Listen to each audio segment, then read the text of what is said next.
में अगर आप सोच रहे हो कि अपने पैसे को सही जगह लगाकर भविष्य में बड़ा फायदा कैसे कमाया जाए, तो ये वीडियो आपके लिए। क्योंकि इस वीडियो में हम बात करेंगे एसबीआई, जो कि अब तक की सबसे भरोसेमंद कंपनी रह चुकी है, उसके दो बड़े एसआईपी प्लान।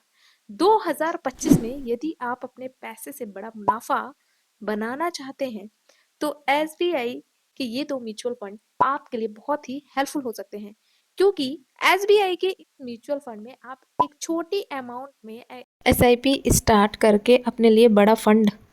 अगर आपका ये सवाल है कि 2025 में कौन सा एसआईपी प्लान सबसे अच्छा है, या अगर आपका ये सवाल है 2025 में कौन सा म्यूचुअल फंड सबसे बेस्ट है, 2025 में एसआईपी में निवेश करना कितना फायदेमंद होगा क्योंकि मार्केट दिन पे दिन गिर रहा है, इस वीडियो को देख लेना।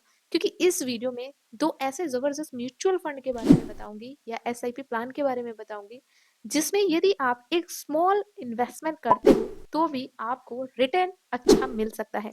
दोस्तों, मैं ये मान के चलती हूँ कि जो भी ये वीडियो देख रहा है उसकी आमदनी बहुत कम है, यानी तकरीबन 10,000 रुपए ही महीना कमा रहा है, लेकिन फिर भी उस 10,000 रुपए में से वो कुछ अमाउंट इन्वेस्ट करना चाहता है और अपने लिए एक बड़ा फंड बनाना चाहता है, तो उसके लिए दोनों प्लान बहुत ही हेल्पफुल है। मैं यहाँ पे एसबीआई के दो म्यूचुअल फंड के बारे में कवर करूंगी, आपको जो सही लगे आप उसमें अपने निवेश की प्रक्रिया शुरू कर सकते हैं। लेकिन वीडियो में आगे मैं कुछ भी बताऊं उससे पहले आपको एक डिस्क्लेमर देना चाहती हूँ, ये वीडियो सिर्फ एजुकेशनल पर्पज से है। अगर आप एसबीआई के किसी भी म्यूचुअल फंड में एसआईपी स्टार्ट करते हैं, तो सबसे पहले खुद की रिसर्च करें, साथ ही साथ आप जाकर बैंक में भी सलाह मशवरा करें, अपने एडवाइजर से सलाह लें, उसके बाद ही आप शुरू करें। हमारा पर्पज आपको सिर्फ जानकारी देना है। तो चलिए बढ़ते हैं वीडियो की ओर। दोस्तों, जैसा कि बात करें म्यूचुअल फंड की या फिर अपने पैसे को सही जगह लगाकर एक बड़ा फंड बनाने की, तो सबसे पहले दिमाग में आता है कि कौन सी कंपनी में या फिर किस म्यूचुअल फंड में आपको इन्वेस्ट करना चाहिए। वैसे तो मार्केट में ढेरों कंपनियां हैं जो कि म्यूचुअल फंड की स्कीम आपको प्रोवाइड करती हैं, बट भरोसेमंद कंपनी अगर बात करें तो एसबीआई का नाम सबसे पहले आता है, क्योंकि आपको भी पता है कंपनी है जहां पर आपके पैसे सुरक्षित रहते हैं। अब एसबीआई में भी 80 तरह के म्यूचुअल फंड हैं, तो कौन सा म्यूचुअल फंड आपको कम पैसे इन्वेस्टमेंट करके ज्यादा रिटर्न दे सकता है, या मैं ये कहूँ 1,000 रुपए इन्वेस्ट करके आप 50 लाख रुपए का बड़ा फंड बना सकते हैं, तो ये म्यूचुअल फंड बहुत ही खास होने वाला है। करंट टाइम पे मार्केट की हालत बहुत ही डाउन है। आप आज कभी भी म्यूचुअल फंड में इन्वेस्ट करें तो आप अभी की ग्रोथ देखकर नहीं इन्वेस्ट करें। किसी भी म्यूचुअल फंड का चुनाव करने से पहले आप उसके 3 साल से लेकर 10 साल तक के रिटर्न की ग्रोथ जरूर चेक करें कि सामने वाले म्यूचुअल फंड ने कितना रिटर्न दिया है अपने इन्वेस्टर को। तभी आप एक अच्छे म्यूचुअल फंड का चुनाव कर सकते हैं। साथ ही साथ उसका फंड साइज देखें एंड उसके ग्रोथ की परसेंटेज भी देखें कि उसने कितना प्रतिशत का रिटर्न दिया है अपने इन्वेस्टर को। और साथ ही साथ कंपनी जरूर देखें। एक चीज और आपको बताना चाहूंगी, यदि आप एसबीआई के इन म्यूचुअल फंड में इन्वेस्ट करना चाहते हैं, तो आपको कुछ बातों का ध्यान जरूर रखना चाहिए। इन्वेस्ट करने से पहले आपको ये तय करना है कि आप अपने म्यूचुअल फंड को कम से कम 5 साल, 10 साल या 15 साल से 20 साल तक की एसआईपी चलाएंगे, क्योंकि दोस्तों जितनी लंबी अवधि होगी रिटर्न उतना ही अच्छा मिलता है। यदि आप सोच रहे हैं कि मैं 1 से 3 साल या 1 साल के लिए म्यूचुअल फंड में इन्वेस्ट करूं या 3 साल के लिए, तो फिर ये आपके लिए नहीं है, क्योंकि कभी भी 1 से 3 साल में आपको उतना रिटर्न नहीं मिलता जितना कि लंबी अवधि में मिलता है। तो कभी भी एसआईपी में इन्वेस्टमेंट शुरू करें तो कम से लेके मैक्सिमम आप जितना रख सके उतना आप लॉन्ग टाइम के लिए चलाएं, जिससे आपको रिटर्न वैल्यू भी काफी अच्छी मिलती है। एक चीज और, जब भी आप म्यूचुअल फंड में इन्वेस्ट करते हैं तो आपका इन्वेस्टमेंट एसआईपी के थ्रू होता है। हर महीने एसआईपी होती है, जितना अमाउंट आप चूज करते हैं, तो आपको कोशिश करनी है कि आपको हर महीने एसआईपी करनी है। आप अपनी एसआईपी मिस ना करें। आपको इन्वेस्टमेंट करने से पहले हाई रिटर्न के लिए थोड़ा जोखिम भी लेना पड़ सकता है, इसलिए आपको इस चीज के लिए तैयार भी रहना पड़ेगा, क्योंकि आपको भी पता है म्यूचुअल फंड में जो रिटर्न मिलते हैं वो गारंटेड रिटर्न नहीं होते, बल्कि बल्कि पुराने रिटर्न्स को देखकर अनुमान लगाया जाता है। म्यूचुअल फंड कभी भी गारंटेड रिटर्न नहीं देता। अब जिस तरीके से म्यूचुअल फंड पहले रिटर्न दे रहे थे, अभी अगर तक आज की बात करें, यानी पिछले 1 महीने से आपने देखा ही है कि शेयर मार्केट में भारी गिरावट है, जिसके चलते इसका असर हर एक फंड इन्वेस्टमेंट में पड़ा हुआ है। चाहे वो फिर म्यूचुअल फंड हो या फिर ETF इन्वेस्टमेंट हो। अगर शेयर मार्केट डाउन होगा तो इनके रिटर्न वैल्यू में भी फर्क पड़ेगा, इसलिए आपको इस चीज के लिए भी तैयार रहना पड़ेगा कि भाई मार्केट ऊपर और नीचे हो सकता है, जिससे आपके रिटर्न की वैल्यू अप एंड डाउन हो सकती है। महीने में अपने प्लान का जो रिप्रेजेंटेशन है वो चेक करना है, क्योंकि बहुत सारी चीजें बदल जाती हैं, आपको चेक जरूर करते रहना है। और एक और इम्पोर्टेंट बात कि अगर आपने एक कम अमाउंट से SIP शुरू की है और भविष्य में आपके सैलरी बढ़ जाती है, तो आपको अपनी SIP अमाउंट को भी बढ़ाना चाहिए। यानी आपको भी पता है कि अभी प्रेजेंट टाइम पे जो हमारा इन्फ्लेशन रेट है वो 6 से 7% का, यदि महंगाई को बीट करना है तो अपने SIP में इन्वेस्टमेंट को आपको 10% से ग्रोथ करनी होगी। तो SIP करने के लिए आपको 10% से कम 10% से SIP को भी बढ़ाना चाहिए। SIP की जो राशि है उसमें भी बढ़ाना चाहिए, इससे आपको और अच्छा रिटर्न मिल सकता है। ठीक है, तो चलिए अब हम SIP दो फंड की बात कर लेते हैं। दोस्तों, SBI का जो हमारा पहला फंड है, उस फंड ने अभी तक अपने इन्वेस्टर को पिछले 5 से 10 सालों में काफी अच्छा रिटर्न बना के दिया है।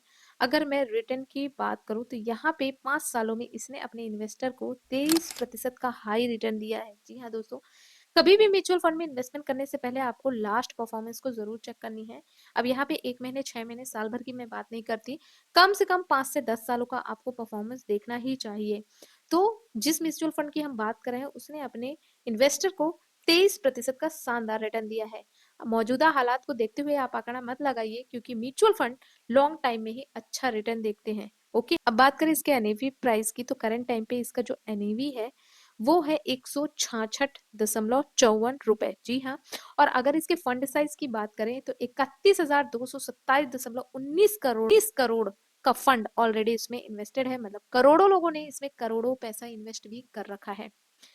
ये म्यूचुअल फंड जिसमें आप मिनिमम SIP 500 रुपए से भी स्टार्ट कर सकते हैं। जी हाँ, यदि आपकी ज्यादा आमदनी नहीं है तो आप 500 रुपए से भी अपने इन्वेस्टमेंट जर्नी को स्टार्ट कर सकते हैं। अगर लमसम की बात करूँ तो आप यहाँ पे लमसम 5,000 रुपए का भी इन्वेस्टमेंट करके एक अच्छा फंड बना सकते हैं। कई सारे स्मॉल सेक्टर्स में इन्वेस्ट करता है। अब आपको भी पता है कि जो स्मॉल सेक्टर्स होते हैं, स्मॉल कंपनियां होती हैं, वो आगे चल के परफॉर्म करती हैं। लॉन्ग टाइम इन्वेस्टमेंट के हिसाब से म्यूचुअल फंड सही है, क्योंकि धीरे धीरे जब वो कंपनियां बढ़ती है उस हिसाब से इसका जो परसेंटेज वैल्यू है वो भी बढ़ता है। तो ये जो कहा जाए म्यूचुअल फंड है, तो स्मॉल कंपनीज में इन्वेस्ट कर। एक्सपेंस रेशियो की, तो इस म्यूचुअल फंड का एक्सपेंस रेशियो 0.71% है। अगर बात करें एग्जिट लोड की, तो 1% का यहाँ पे एग्जिट लोड है। दोस्तों, अक्सर ये सवाल पूछा जाता है कि क्या जरूरत पड़ने पर हम अपने पैसे को विड्रॉ कर सकते हैं, निकाल सकते हैं? तो बेशक आप निकाल सकते हैं, बस आपको 1% का यहाँ पे एग्जिट लोड चार्ज देना होगा। तो यहाँ पे आपने एक्सपेंस रेशियो और एग्जिट लोड की देख ली बात। इस म्यूचुअल फंड का नाम क्या है दोस्तों? इस म्यूचुअल फंड का नाम है SBI स्मॉल ग्रोथ। जी हाँ दोस्तों, कभी भी म्यूचुअल फंड में इन्वेस्ट करें तो आपको कोशिश करना चाहिए कि डायरेक्ट ग्रोथ में करें, क्योंकि इसमें एक्सपेंस रेशियो आपको कम देखने को मिलता है। रेगुलर ग्रोथ में आपको एक्सपेंस रेशियो थोड़ा ज्यादा देखने को मिलता है। अब बात करें एक्सपेंस रेशियो आखिरकार होता क्या है। दोस्तों, आप जब भी म्यूचुअल फंड में इन्वेस्ट करते हो तो इन्वेस्टमेंट का जो भी अमाउंट है उसे मैनेज करने के लिए एक फंड मैनेजर बैठाया जाता है, जिसकी कुछ फीस होती है। जब आप इसमें इन्वेस्ट करते हो तो आपके इन्वेस्टमेंट के साथ ही उतने प्रतिशत का चार्जेस कट कर लिया जाता है। सो उसी को एक्सपेंस रेशियो कहते हैं। इसलिए आपको ये देखना है कि किस म्यूचुअल फंड का एक्सपेंस रेशियो कम है। म्यूचुअल फंड में कोई भी व्यक्ति 5,000 रुपए की मिनिमम SIP शुरू करता है। हम ये मान के चलते हैं कि यदि ये म्यूचुअल फंड अपने इन्वेस्टर को 20% का भी अच्छा रिटर्न देता है, तो हम यहाँ पे SIP को कैलकुलेट करते हैं। मान लीजिए आप 5,000 रुपए की मैंने करते हैं और मिनिमम यहाँ पे एक्सपेक्टेड रिटर्न रेट जो है वो 20% का है। ये रिटर्न रेट अप डाउन होता रहता है। मैंने जैसे कहा कि यहाँ पे गारंटेड अमाउंट नहीं मिलती, एक अनुमानित अमाउंट मिलती है, क्योंकि शेयर मार्केट जैसा परफॉर्म करेगा वैसा ही म्यूचुअल फंड में असर भी होता है। ओके, हम ये मान के चलते हैं कि कोई व्यक्ति है जो 5,000 रुपए का इन्वेस्ट करना चाहता है SBI के स्मॉल कैप फंड में, 20% का अनुमानित रिटर्न के साथ 10 सालों के लिए इन्वेस्टमेंट किया जाता है, तो टोटल इन्वेस्टमेंट जो अमाउंट होती है वो 6 लाख रुपए की हो जाती है। एस्टिमेट रिटर्न वैल्यू जो होती है वो 11,21,555 रुपए की बनती है। और अगर टोटल वैल्यू की बात करें तो ये जो फंड है वो बनता है 17,21,555 रुपए। वैल्यू को 15 सालों के लिए कर देते हैं। मान लीजिए हम यहाँ पे 15 सालों के लिए अपने अमाउंट को इन्वेस्ट करते हैं। तो अब यहाँ पे देखिए पावर ऑफ कंपाउंडिंग, महज 5,000 रुपए मंथली इन्वेस्टमेंट करके आप 15 सालों में अपने लिए एक अच्छा फंड इकट्ठा कर सकते हैं। दोस्तों यहाँ पे आपका जो इन्वेस्टमेंट अमाउंट होगा वो 9 लाख रुपए का होगा, जिसमें एस्टिमेट रिटर्न 38,77,300 रुपीज की बन सकती है, यानी 38,77,300 रुपए। और ये टोटल फंड बनेगा दोस्तों 47,77,300 रुपए का। हम कभी सोच भी नहीं पाते कि जो हम फजूल के खर्चों में या फिर अपने एक्स्ट्रा खर्चों में 4, 5 से 10 हजार खर्च कर देते हैं, यदि वही हम छोटी छोटी इन्वेस्टमेंट करें तो आगे चल के 5, 10 से 15 सालों में वो हमारे लिए एक अच्छा फंड बना के देती है। जैसा कि आप देख पा रहे हो, ये हमारा पहला म्यूचुअल फंड था। अब हम एसबीआई के सेकंड म्यूचुअल फंड की बात करते हैं, जिसने अगर बात करें रिटर्न की, 5 सालों में इस म्यूचुअल फंड ने अपने इन्वेस्टर को 24% का काफी अच्छा रिटर्न दिखाया है। अभी करंट पे देखो सभी के हालत खराब है, लेकिन आपको भी पता है मार्केट कभी भी एक जैसा परफॉर्म नहीं करता है। 2018 के बाद इस तरीके की स्थिति बनी हुई है। सो आपको भी पता है कि आगे चल के ये बढ़ेगा ही बढ़ेगा। दोस्तों अगर आप इस म्यूचुअल फंड में इन्वेस्ट करते हो तो अभी एक अच्छा टाइम हो सकता है, क्योंकि मार्केट डाउन में है। और अगर इस म्यूचुअल फंड की एनएवी प्राइस की बात करें तो इस म्यूचुअल फंड का एनएवी प्राइस है 230 रुपए। जी हाँ, मैं आज की डेट पे इसको बता रही, 230 रुपए के लगभग इसका एनएवी प्राइस है। फंड साइज की बात करें तो 21,177.20 करोड़ का फंड साइज है, जो कि अच्छा माना जाता है। इस म्यूचुअल फंड में भी आप मिनिमम 500 रुपए से अपनी एसआईपी जर्नी स्टार्ट कर सकते हैं। महज 0.82% का है। एग्जिट लोड 1% का है। एक्सपेंस रेशियो क्या होता है मैंने ऑलरेडी बता दिया है। एग्जिट लोड वो लोड होता है जो कि आप 1 साल के भीतर अगर अपने पैसे को विड्रॉ करते हो तो लगता है। ठीक है, ओके। अब इस म्यूचुअल फंड में यदि कोई व्यक्ति इन्वेस्ट करना चाहता है तो वो मिनिमम 500 रुपए से अपनी जर्नी स्टार्ट कर सकता है। इस म्यूचुअल क्या है दोस्तों इस म्यूचुअल फंड का नाम है magnum mid cap direct plan growth. जी हाँ, ये जो ये एक इक्विटी फंड है जो अपने इन्वेस्टर को 24% का काफी शानदार रिटर्न बना के दिया है पिछले 5 सालों में। कोई एसआईपी शुरू करनी है तो महज 500 रुपए से एसआईपी स्टार्ट कर सकता है। और यदि किसी व्यक्ति को लमसम इन्वेस्ट करना है तो महज 5,000 रुपए से आप इसमें लमसम इन्वेस्टमेंट कर सकते हैं। फंड साइज भी ठीक है और एग्जिट लोड एक्सपेंस रेशियो भी काफी सही है। होल्डिंग की अगर बात करूं तो कई ऐसी कंपनीज में, जैसे आप देख सकते हो, सर्विसेज में, फाइनेंस में, एनर्जी में और हेल्थ केयर में इन कंपनियों के द्वारा इन्वेस्टमेंट किया जाता है। दोस्तों अगर कोई व्यक्ति इस म्यूचुअल फंड में महज 3,000 रुपए की एसआईपी शुरू करता है, हम ये मान के चलते हैं कि ये अपने इन्वेस्टर को 30% का रिटर्न देता है। ये एक एक्सपेक्टेड रिटर्न है, मैंने कहा कि अप डाउन होता है। और महज इस म्यूचुअल फंड में 10 सालों के लिए इन्वेस्टमेंट किया जाता है तो भी मिनिमम 3,000 रुपए इन्वेस्ट करके 10,32,000 का एक अच्छा फंड बनाया जा सकता है। जी हाँ दोस्तों, छोटी छोटी इन्वेस्टमेंट से एक अच्छा फंड बनाया जा सकता है। और यदि आप अपनी इन्वेस्टमेंट जर्नी को और आगे बढ़ाना चाहते हैं, यानी महज आप इसे 15 सालों के लिए करते हैं, तो आप यहाँ पे 28,66,380 रुपए तक का एक अच्छा फंड बना सकते हैं। दोनों ही mutual fund equity mutual fund है, एसबीआई के म्यूचुअल फंड है। सो दोनों म्यूचुअल फंड काफी अच्छे म्यूचुअल फंड है।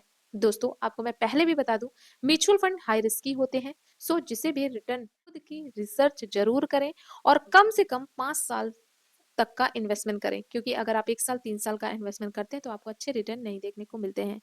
सो आज की वीडियो में हमने आपको एसबीआई के 2 बड़े म्यूचुअल फंड के बारे में बताया।